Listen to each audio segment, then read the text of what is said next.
Here's a little bit. I fully acknowledge that it is late afternoon, and we thought it would be useful and interesting to change gears at this point. Talk a little bit about nutrition. So, this is an area that I think some of you already do some work in, others not. As you're going to hear me talk a lot about, especially when it comes to nitrogen, the nutrient cycles and the water cycles that we've been talking about all day are so tightly coupled, and out in the field, they affect each other so very much. I just think that this is a very close cousin of water management. And for those that would like to provide more conversations, value, services to your growers around nutrition, I really do think you're in a prime position to do that, being the water expert. Okay, so we want to support you however we can for anybody that wants to take that journey. Here in a minute, I'll be also be joined by Avi and Mike, who I'll introduce a little bit more in a second. So I'm just going to go into the soil nitrogen basics for a few minutes, just to give everybody the same level up grounding for the more interesting stuff that Mike and Avi are going to present.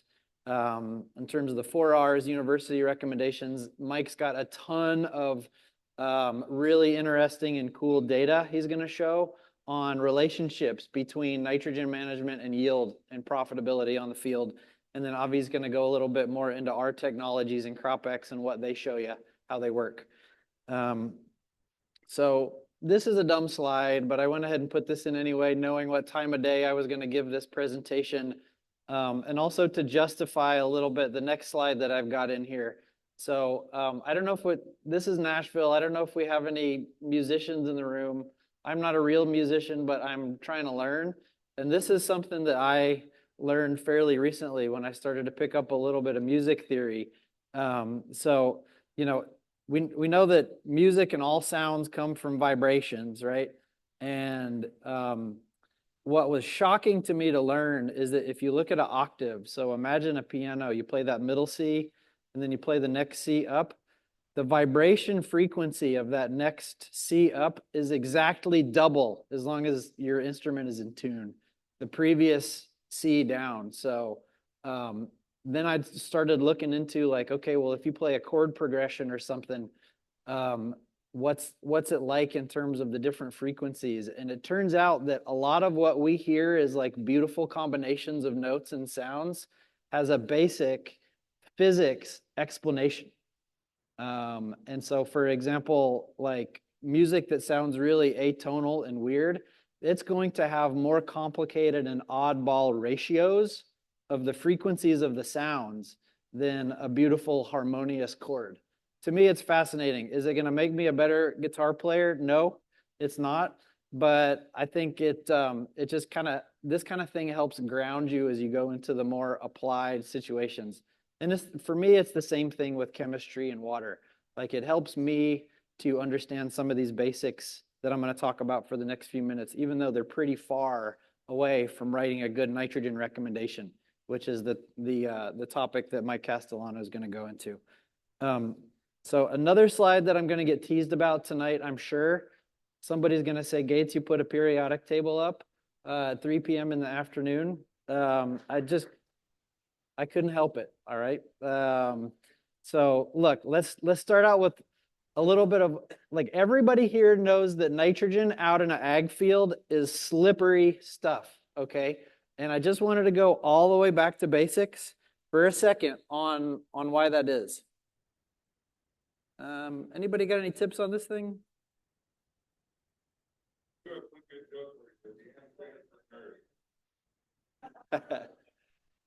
All right. I accept. So nitrogen's over here, atomic number 7, and look where we are over on the right-hand side of the periodic table. So this is in a family called reactive nonmetals. And look at the neighbors here. So some of the most kind of like dynamic elements that are in all kinds of stuff in the world are its neighbors. So right next door, you've got carbon. Next to that, you've got oxygen. Okay, you got sulfur here. These are all really, really reactive. So you can already tell just where it sits in the periodic table and its neighbors, a little bit of what you can expect. Like it's going to take many types of forms. As you start to get over here, it's the opposite. So once you get over here onto the right-hand side, this is called the noble gases. They're called noble because they don't react with anything. The chemistry of those is so boring. They don't form any bonds whatsoever. And then over here, you can notice things that you've probably seen in lab reports as negative ions. So like fluorine gains an electron to go to fluoride. Same thing with chlorine and chloride, bromine and bromide. Over here on the opposite side, you're going to see some familiar cations. So there's reasons, right? So, you know, your potassium that almost always shows up as a cation, it's because it's all the way over here on the left-hand side, and all it has to do is lose one electron, and there you go. You've got a positive charge. But over here, basically, depending on the environment that it's in, you can find just about any form. Multivalent is another way that what they say that. So as a result of just where it is in the periodic table, the nitrogen cycle is complicated. There's a bunch of forms that it takes in nature. So all the way from N2 gas, which is the majority of our atmosphere. N2O is a greenhouse gas that's a redox product of soils. Nitrate, which is our main nitrogen management problem because it's so mobile. So that one's an anion, negative charge. And then the next one, ammonium, is a positive charge. Okay, so that's a cation, has very, very different behavior.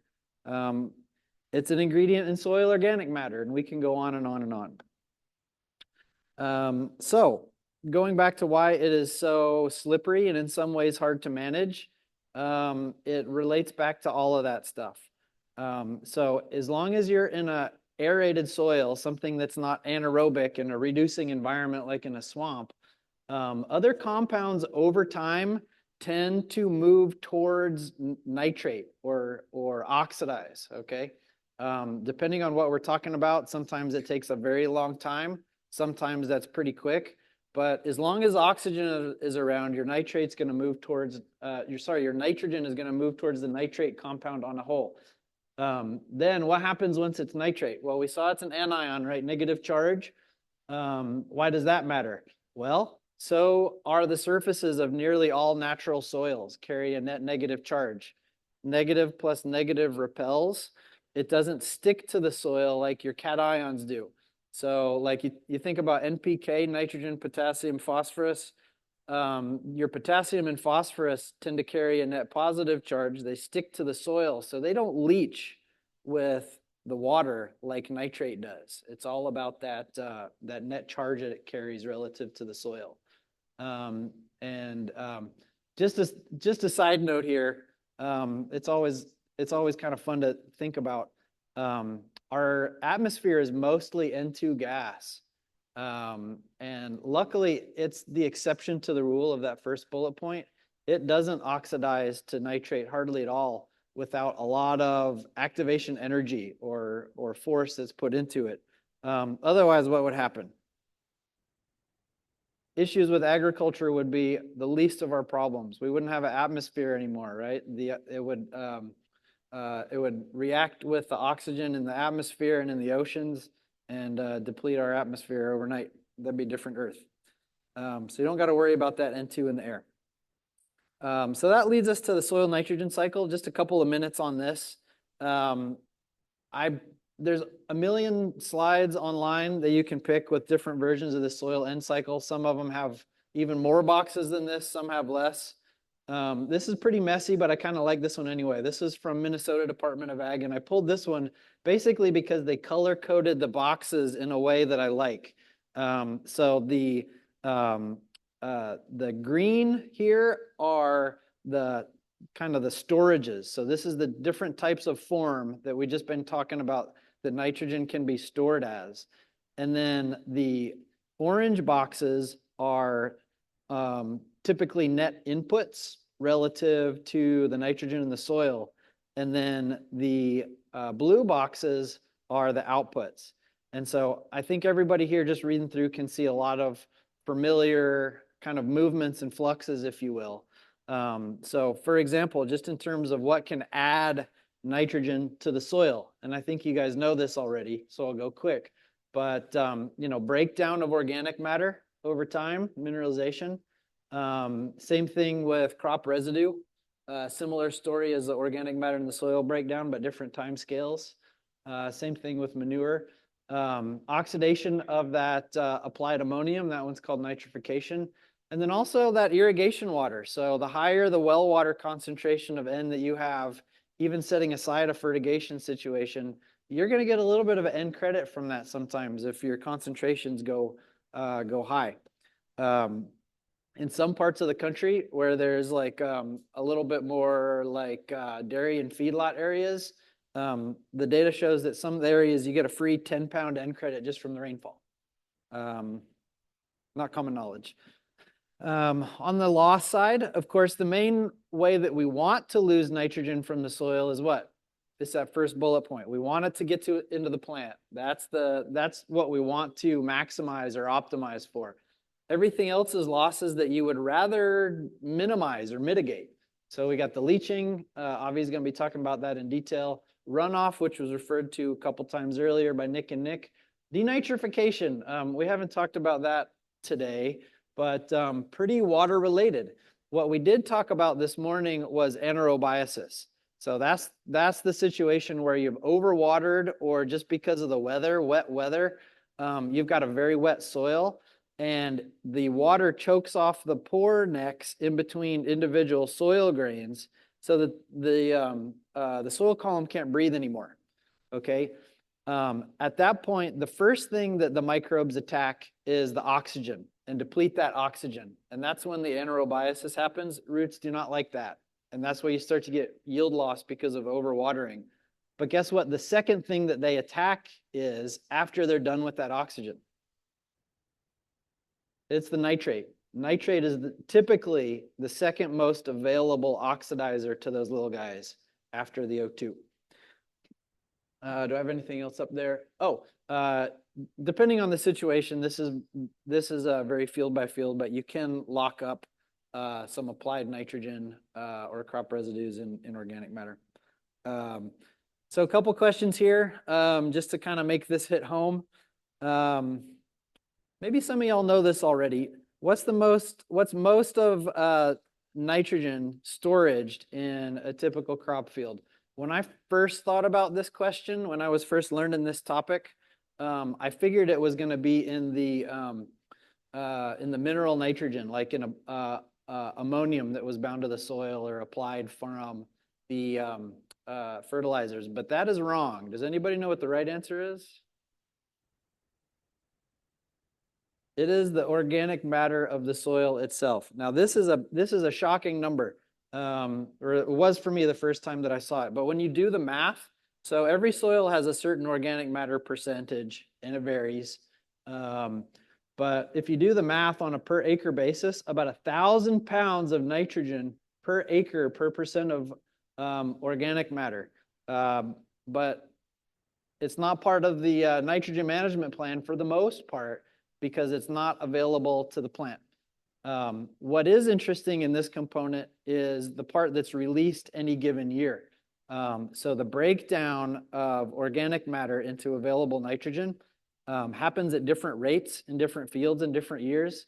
Sometimes I've heard like some rule of thumb numbers that are out there from like university guides and stuff, like something like 20 pounds per acre of nitrogen release per percent OM per year. I'm going to tell you that's a rule of thumb. It really does vary depending on your soil health, your weather, a lot of conditions. But the vast majority of your nitrogen is locked up there, unavailable to the crop. Next question I had, just kind of a thought provoker. Why do we hear a lot about nitrate leaching all the time, everywhere, and never hear anything about ammonium leaching? Why isn't ammonium leaching a thing? Yeah.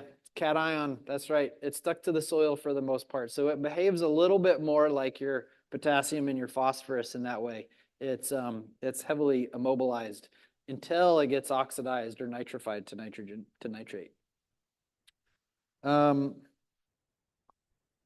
Let you think about this for a second. Which nitrogen cycle process that you see up here is most likely to be affected by water and irrigation, our main dish for today? I heard a mineralization. Anything else? Plant uptake? So the answer is everybody is right here. Nitrogen is affected by water in so many ways.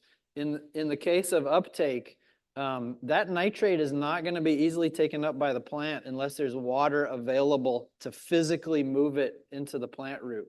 For sure, losses due to runoff. You know, anytime you've got the rainfall or irrigation exceeding infiltration capacity, nitrate around the soil surface, you're going to lose some. But we can go on and on and on with this discussion. The key takeaway that I wanted to give you guys is there's a million interactions between nitrate and water. Water management is a really massive key to a good nitrogen management strategy. What are some reasons why optimal nitrogen application rates might be different from field to field? And then a variation of that question that I'll let you stew on at the same time is why might they be different in the same field between year 1 and year 2?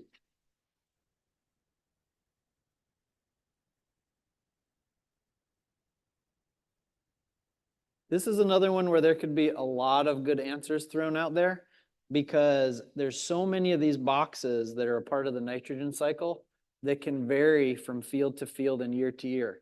So for example, if your residue or tillage situation is different from one field to another, it can completely change your nitrogen balance. The amount of organic matter on one field versus another is going to have a huge impact.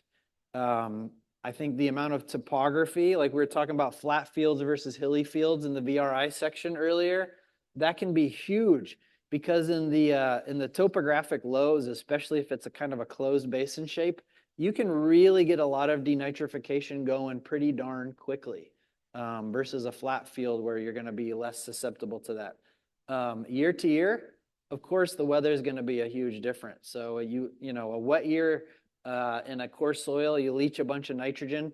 Next year is a dry year, you don't. You put less on to hit the optimum. These are classic examples of what changes from year to year. So what we're going to get into next is Mike's going to come up and tell us a little bit about what the data shows on trying to tune in your nitrogen management plan to a specific field and a specific year using data. So Mike, is it okay if I give you a quick intro?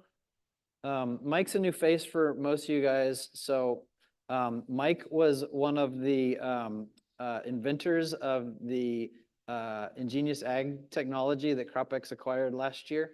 And he's also a professor at Iowa State University. He's also part-time with us at CropX, and we're very privileged to have him. I've worked with Mike on nitrogen research for probably 10 plus years off and on now.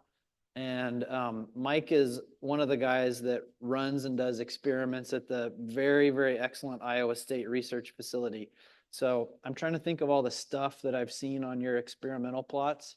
You've got soil sensors in spades. You've got weather stations. You've got lysimeters.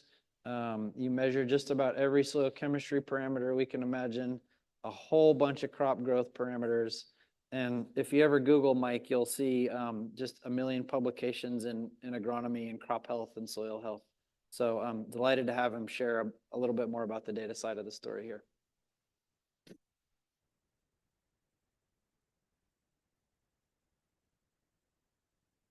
John, really nice to be here.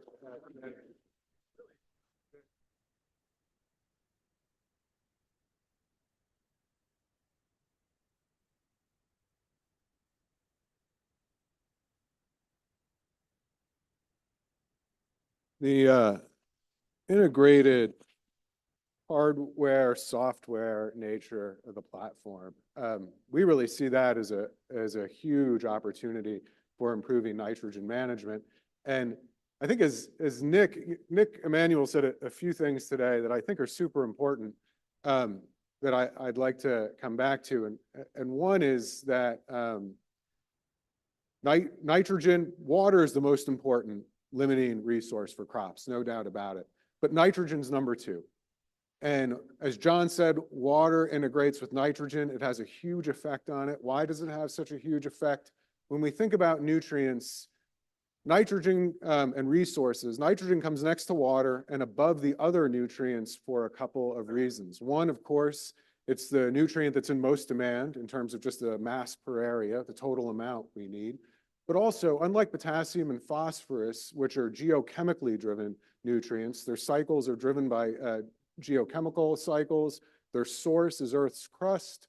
Nitrogen's very different. It's a biologically driven nutrient. Its source is organisms fixing it from the atmosphere here and pulling it down into the organic matter so we can use it. Our plants, animals can use it from there on. And so what drives biological processes more than anything? Two things, temperature and water.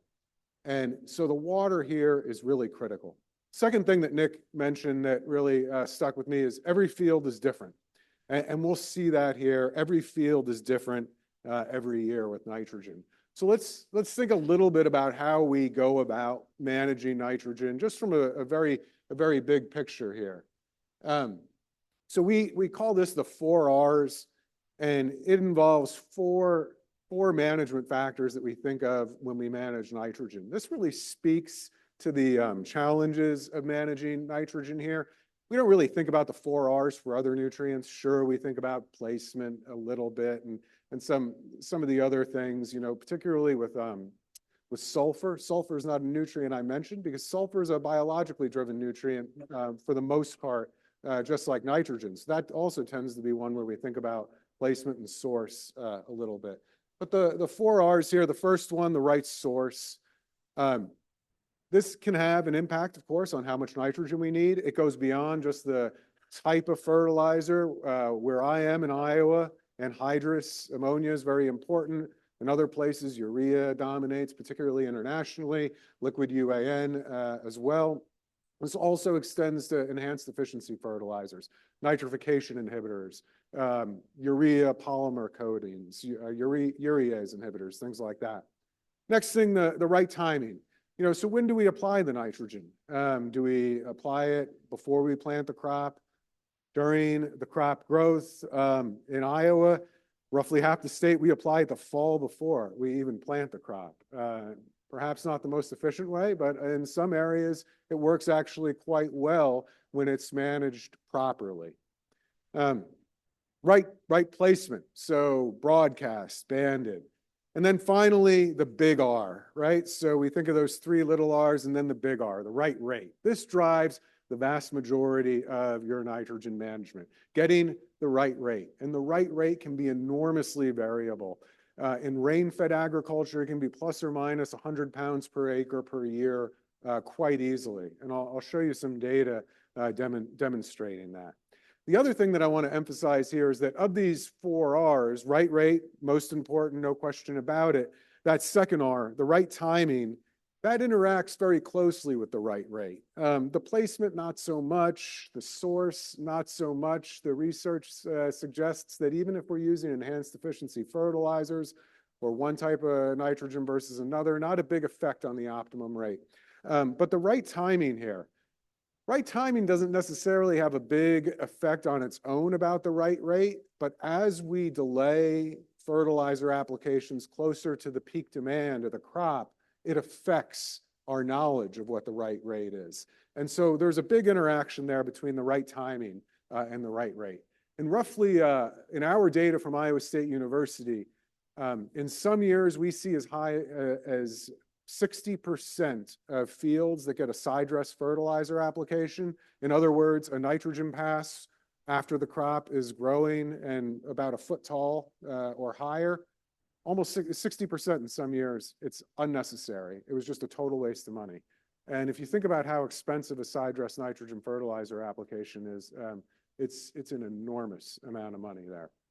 Okay, so how do we determine the right nitrogen rate? This is pretty straightforward stuff here. We have experiments on research farms, on farmer fields, where we have different rates in different at different nitrogen levels in replicated plots. These circles here, they maybe I oh there I saw it there. we have these different, each one of those circles represents a different plot, a replicated research plot. And so in this case, we have like 20 replicated research plots. I'll show you a photo in the next slide of what it looks like. And then we just fit a curve to the response there. And a couple of things I want to highlight here. So oftentimes people say, well, Mike, why do you have a 0? We know the 0 is not the right rate. Well, in some years it is, particularly on manured fields with a history of manure. It can be the right rate. And then other times, well, why do you have a rate of 350 pounds? Rarely it could be the right rate. It's oftentimes not. But in our long-term database, roughly 15 to 20% of our trials show a yield penalty associated with excessive nitrogen fertilizer application to corn. And, that can be a big deal when you're not only wasting money on fertilizer you didn't need, but you're also costing yourself yield because of it. And we'll get down into some of the potential causes for that. But I want to emphasize here on the 0 too. The 0 is super important, especially as we think towards the future of what the potential solutions are to better manage nitrogen fertilizer. The 0 is super important because what does it tell us? Any ideas out there? What does that 0 rate tell us? 90% of the time or more, it's super insufficient for the crop.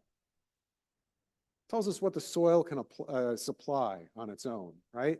And that gives us a good start. If we know what the soil can supply and we know what our crop is going to need, that's a major step towards getting towards the right nitrogen rate.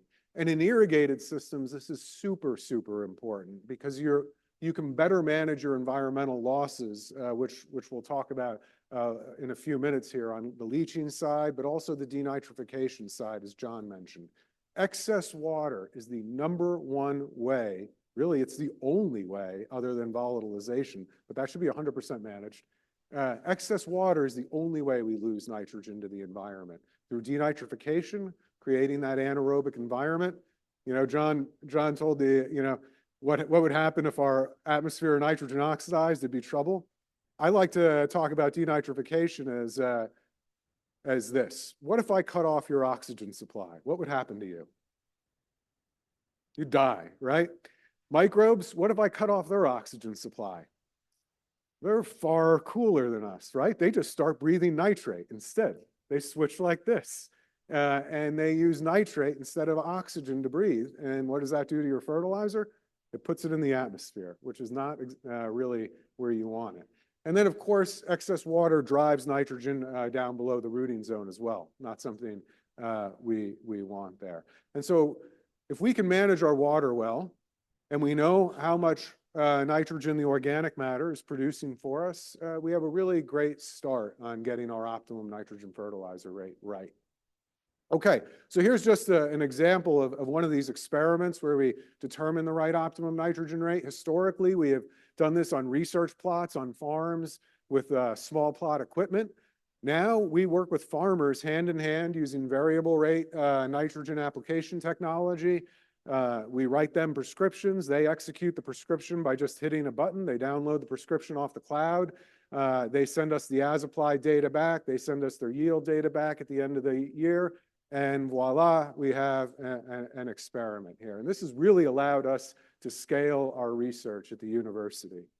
So I want to think about this figure for a moment. So what we're going to look at here, on the x-axis there is the optimum nitrogen input. So the economic optimum nitrogen input for a given field.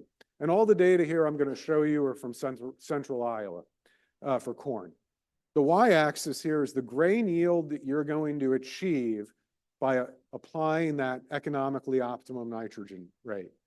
And just a little bit of a hint here, the economically optimum nitrogen rate is always 96% or more than the nitrogen unlimited yield.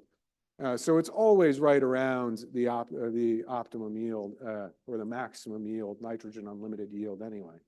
So this is about 10 years across 15 sites in north central Iowa.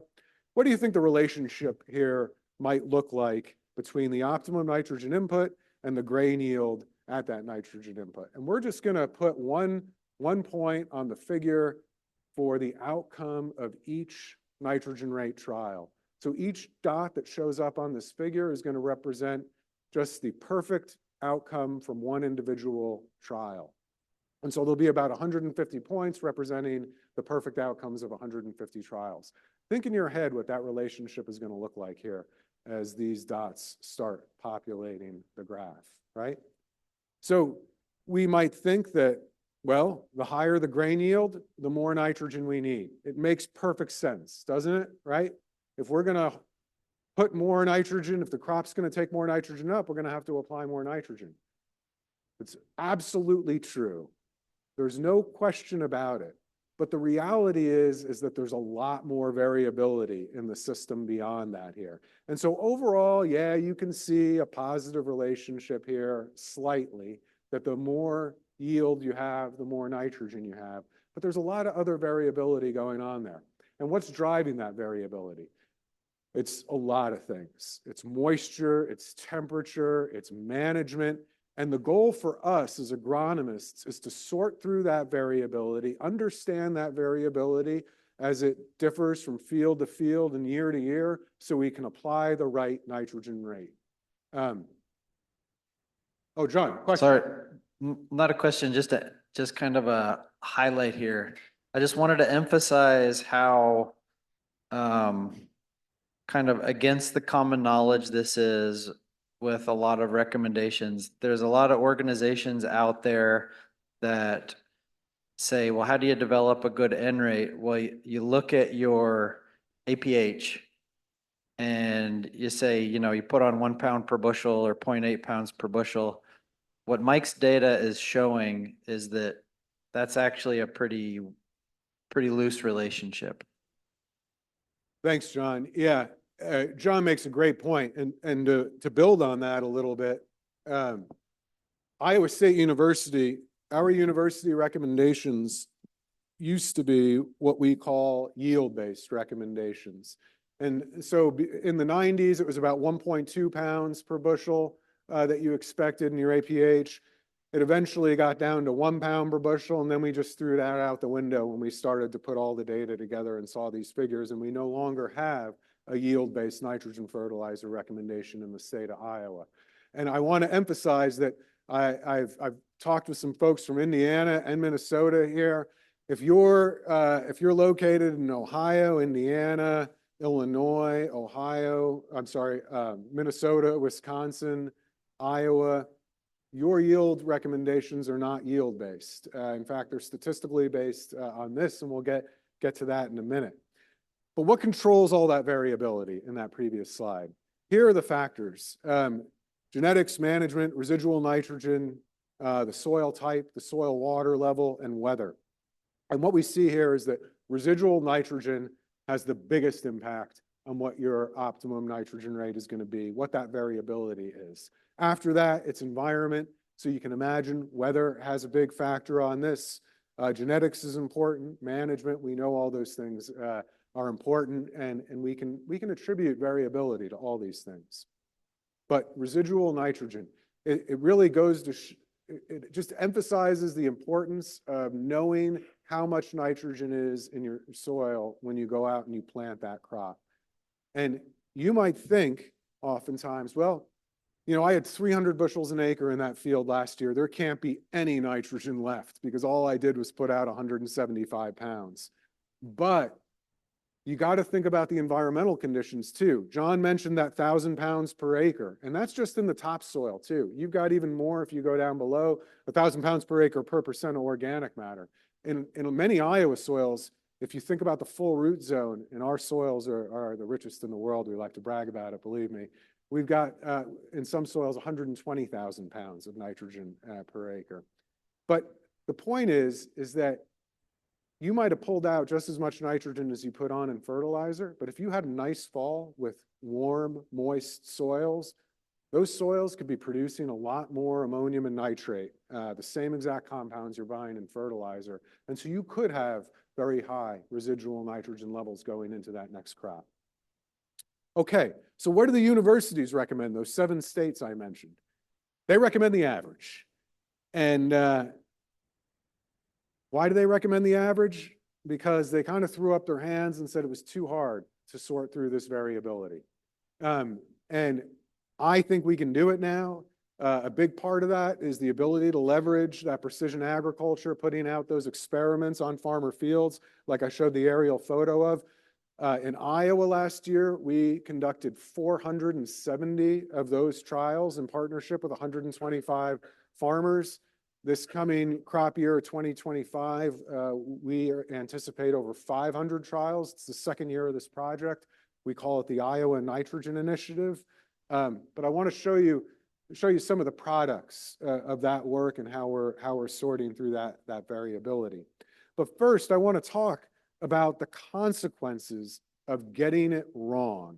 So if you were to apply this university recommended fertilizer rate, the average here, the star, what would happen? Well, roughly 30% of the fields in the state would be applying too little nitrogen, and 30% of the fields in the state would be applying too much nitrogen if everybody followed the university recommendations. And so what are the consequences of those?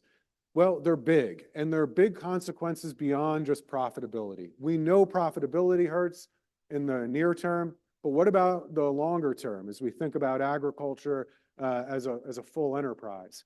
A couple of things I want to emphasize here. On the left figure there, if you're under-fertilizing or over-fertilizing, you're hurting your soil health. Under-fertilizing, it's obvious. Why do we lose organic matter if we're under-fertilizing? Any ideas out there? Mineralization? You know, that's exactly what we thought too. We thought the fertilization under or over would affect mineralization and it would hurt soil health. We found out that wasn't the case when we started to do some experiments digging into this. What we found out is that if we know the harvest index of corn, right? 50% residue, 50% grain. If we're not growing grain, we're not putting organic matter back in the soil. And that hurts us on the under-applying side. And then on the over-applying side, we very much thought it was that mineralization. But what it turned out is that I heard Nick, the other Nick, talk about this earlier with water. Plants get lazy, right? Plants totally get lazy when you over-fertilize them and they don't grow roots. And roots are a huge source of organic matter because they're in an intimate connection with the soil down there. And if we over-fertilize, they get lazy, they don't grow roots. And this also is the reason why we see some yield penalties associated with over-fertilizing as well. When we over-fertilize over there, fewer roots. If you get a big windstorm, you're highly susceptible to lodging. You're also susceptible to other nutrient deficiencies like potassium and other things. So big penalties there. The other factor, if we over-fertilize, we lose a ton of nutrients to the environment. If you're concerned with carbon intensity scores, biofuels, sustainable aviation fuel, in Europe, there must be more sensitivity to this even. You're losing a ton of nitrogen there when that happens. But importantly, if you're under-fertilizing, you don't really reduce nitrogen losses all that much. And that's because, you know, there's a place for it to go. If you're putting more nitrogen in up to the point where the crop needs it, there's a place for it to go. It's not going to be lost to the environment. Once you get past that sufficiency point, that's where you really lose it. Okay, so what's the future? Coincidentally, we just released this new decision support system today at the Iowa Ag Expo in Des Moines. My colleagues rolled it out there. We're really excited about it. It summarizes a lot of the information I talked about here today. You can see the website there, n-fact.ag. If you search the Iowa Nitrogen Initiative, you'll find links to this website. It has two really cool tools in it. One that allows you to explore those on-farm nitrogen rate trials that I talked about, hundreds of them, and then a modeling tool that allows you to model your optimum nitrogen rate for your field. And so I want to just quickly walk you through those two tools. Here's the beginning. You can select your region, even down to the county level here, and you pop up a table, and you can sort through these trials based on weather, management, and then look at the outcomes here in terms of the economic optimum nitrogen rate, the yield at that optimum nitrogen rate, and then your efficiency all the way on the right there in pounds pounds per bushel. This is a really exciting tool, provides some transparency, allows you to see what the real results from farmer fields are showing. And then the modeling tool, if you look at those models, if you look at those counties, you can do a modeling exercise here. Who's used a biophysical model today? John did. Everybody used a biophysical model today if you looked at the weather forecast. That's a biophysical model. It takes measurements, it puts them in equations, and it spits out an outcome. And that's exactly what we do with our cropping systems models. Here, we make measurements using those data right in front of you. We put them into a model, and we get these outcomes. And this is one important outcome that I want to highlight here. So you can, in our model, you can select the county you're in, so the soil type, the planting date, you can select the weather, and you can also select your residual soil nitrogen. And so I just want to come back to this to show you the model, the real outcomes here. Huge differences in optimum nitrogen rate based on what your residual nitrate levels are in the soil. And this is just, it's really important here. You can see the difference in the nitrogen curves. And again, just to bring this back kind of full circle, why we were so excited to work with CropX on this, because we really see both at the university and beyond integrated hardware, software solutions, measurements and models, sensor measurements, models to get these optimum nitrogen rates right. And this is just a concept of what we're trying to do. We're trying to focus out, predict out into the future and really narrow that window of uncertainty with that. So I think I'm out of time here, John, and move on to Avi. Yeah, we'll bring Avi up. Yeah. Thank you very much, Mike. And yeah, please.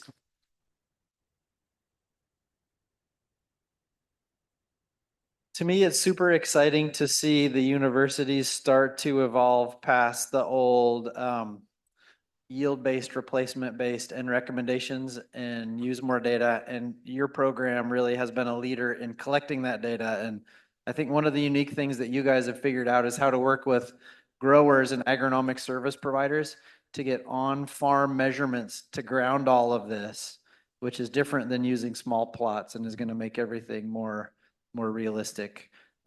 So anyway, thank you very much.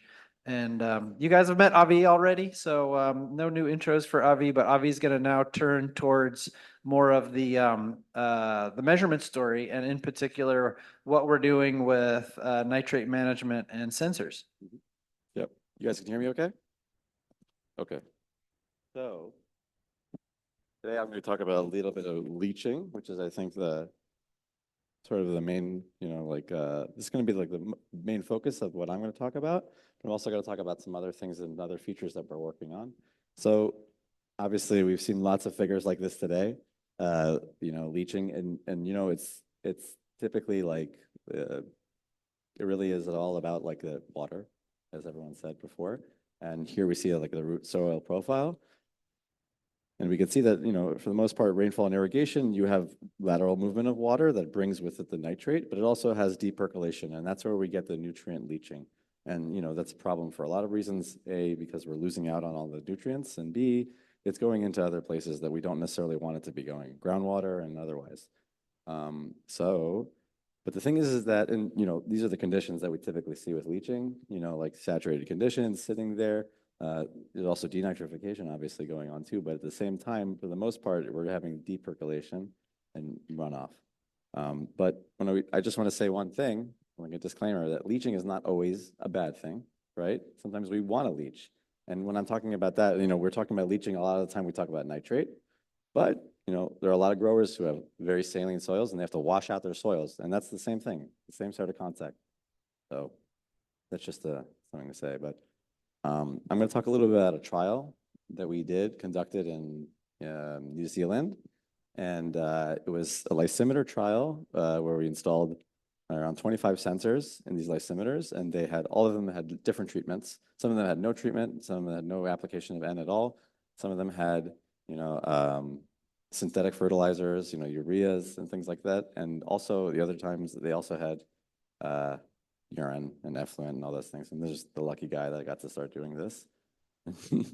And And so this is sort of what the trial setup looked like. And what they were doing is that they installed a probe in each of these buckets, and then they would collect it after a wetting event, okay? And it's important because they were really looking for the wetting events. And thankfully, it was a super wet season, and they got a bunch of really significant rains. And so it was actually really, really amazing data to look at. And so if we go through that a little bit, I'm going to show you guys some more graphs because I know you guys love graphs, So, looking at that urine application, there was around, I'm going to do it in kilos per hectare because if you just multiply it by 0.9, you'll get your pounds per acre. But the idea here is that we look at the blue line in this graph, okay? And each of these is sort of corresponding to its sort of nutrient applicate or type of nitrogen being applied. So in this case, it was urine, okay? And then if you see the blue line here, that's the moisture, okay? Over time, it was very dry in the beginning, but then as there were more rain events, the moisture profile increased. And then the green line here is the electrical conductivity. So it's not the measurement of nitrogen directly, but it's a good proxy, especially for places that don't have issues with salinity or acidicity. And so you could basically say that a lot of my movement of my EC is due to nutrition and nitrate specifically. So we could see here that, in the beginning it was dry, and then over time, that as the profile wettened and got wetter, you see that that nutrient started to really permeate into it. And then at a certain point, you saw here that like there was this last wetting event, and the EC just dropped, and it never sort of recovered after that. And that was like a serious, significant leaching event, actually. And all of the sensors experienced the same thing, but they all had different treatments. And the amount that leached, actually, because they would look at it in each time, the amount that leached overall for this entire profile, for this sensor, this one right here, was around 30 kilos, which is around 10% of actually the total amount that was in the urine itself. That was like 592 kilos per hectare of urine applied. So like 10% around, and it was pretty significant at the same time, or less than 10%. But at the same time, if you look at the synthetic fertilizer, like urea, we could see that, and its rate, by the way, was 300. You could see that around over 60. So like 20% of the application was leached out. And this is over the course of the entire season. It wasn't just a single event. And if you look at the graphs, you say, well, this one actually looks like a more significant drop. And it was. You see the EC dropped from 0.5 to 0.4. And here it doesn't seem to have dropped that much. But it's oftentimes, it's really not necessarily just about, first of all, well, this sort of application it seems like it stuck to the soil better a little bit. It sort of enriched the soil, and it didn't, it stuck to the soil better. And even though you see the drops in EC, the amount of total end leached wasn't that significant. Whereas with the synthetic fertilizer, it was actually way more. But the trends are, for the most part, very similar. And then here is just an example of one that didn't have anything applied to it at all. And it seems the most significant, the drops in the green line, but at the same time, the EC actually never really increased significantly either. So it's just sort of like, just goes to show that no matter what you do, there will always be a little bit of end that leaches, even if it's a small amount, but that's something to consider. So based on this trial and other sort of trials like this, we decided to create a new leaching model, and it uses two things though.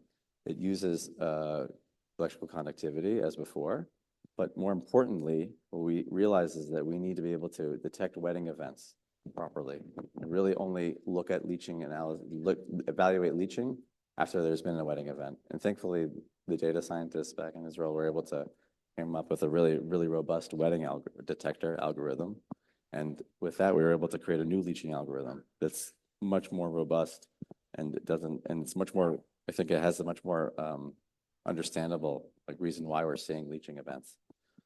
And so that's sort of, it's been very, very helpful actually. And we've seen some really good results so far. So you could see here, there's this big wetting event, and then, and then the EC dropped. And the same thing sort of here. So moving on, what we also have in CropX is we have these fertilization records. So you can, every time you have a fertilization, you could log it in the app, and then you could use that, and you could see it in the calendar, the agenda, and you could see where, okay, what did I do this season? And then you could also even do it for previous seasons to sort of give yourself an idea of what you actually did. And to see, it's just a good comparison tool. Also, a big thing now, and Nick spoke about it before with variable rate, but not just, VRI, it's not just irrigation. You can create management zones in CropX, and you can actually base it off of different sort of things. You could base it off of elevation data, to satellite imagery, and as well as soil zones. So you can create your different management zones. You can create as many as you want or as few as you want. And the idea is then you could take your prescription, and then put it in here, and then it'll sort of distribute that for you based on the data source that it's using. And so here you could see that I made 5 zones, and then I gave it sort of a prescription amount, and then it sort of distributed it out for me. So it's a really nice tool. And the idea is that you could sort of do this for any field based on it's sort of data agnostic. And the last thing I'm going to talk about was EGA. And recently CropX acquired it. And so, this is the sensor as it is right now, and it's used for, piercing the corn plant. And then you take a sap reading. When we talk about sap, we're talking about sort of the liquid within the actual stems of the corn plant. And so this gives you an actual like in-field or in-plant reading of nitrate in your field. And actually, we did a really quick trial, just why not do an experiment if we can do one, right? And so we actually took this sensor and we did a comparison for lab versus, the sensor nitrate concentration, the sap, and we found that the relationship was like really, really strong. And you have to bear in mind that each one of these dots over here, it's around 30 plants that we sampled each from the field. And the relationship was like really strong. And not only that, when I looked it up in the literature, it was almost the same exact linear regression that we got. So it was very, very reliable, and it's really exciting actually. So it's like a very powerful scouting tool. And eventually we'd like to use it to implement it in other ways that we can get into another time. But so, we have a lot of tools that we could use for nutrient management and, sort of, yeah, I think that's it. Yeah, that is it. Go for it.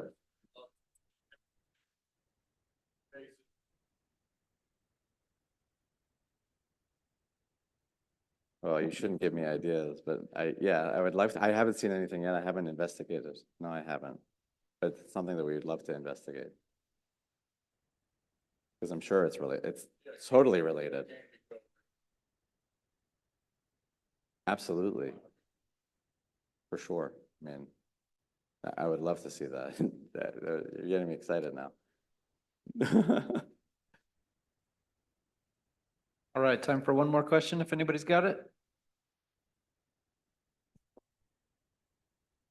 Thanks a lot, guys. Thanks, Avi.